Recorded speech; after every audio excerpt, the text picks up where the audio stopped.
లేదు. జనరలీ ఏ సినిమా అయినా సరే నేను ఆ హీరో గురించి మాట్లాడే మొదలు పెడుతూ ఉంటాను. That might be power star Pawan Kalyan గారి ఫ్యాన్స్, యంగ్ టైగర్ ఎన్టీఆర్ గారి ఫ్యాన్స్, మహేష్ బాబు గారి ఫ్యాన్స్, ఇలా మొత్తం మనం రామ్ చరణ్ గారి ఫ్యాన్స్, నాని గారి fans. I just start with that. So ఇప్పుడు Roshan, I wanted to say something. నేను నీకు ఫ్యాన్ అయిపోయాను.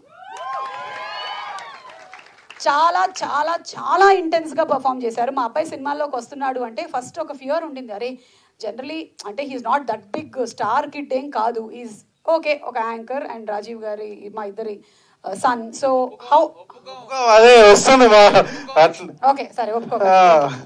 సో భుజాల మీద చాలా బరువు ఉంటుంది కదా అని, కానీ వీడేంట్రా బాబు ఇట్లా పుట్టాడు, అసలు పిచ్చ లైట్ అన్నీ, అసలు కెమెరా ముందు కానీ anywhere he's ready to take whatever comes his way. So same to same, yes same to same.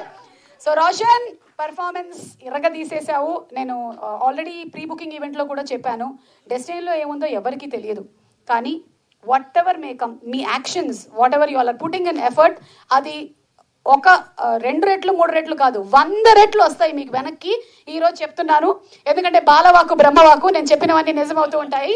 So ఈరోజు మీకు అన్ని కళలు నిజం అవ్వాలి అని కోరుకుంటూ, అండ్ మాన్సా నువ్వు ఇక్కడ ఇంకా రీచ్ అవ్వలేదు, ఎంత బాగా చేసావో తెలుసా, నీకు ఒక్కటే చెప్పాలనుకుంటున్నాను. Oh so cute Mansa, hearty congratulations to you, thank you so much. And ఈరోజు యాక్చువల్లీ యాంకరింగ్ చేసినటువంటి కిరణ్ గారికి ధన్యవాదాలు తెలియజెప్తూ ఉన్నాము. Thank you ma'am. అండ్ ఒకటి నేను మెయిన్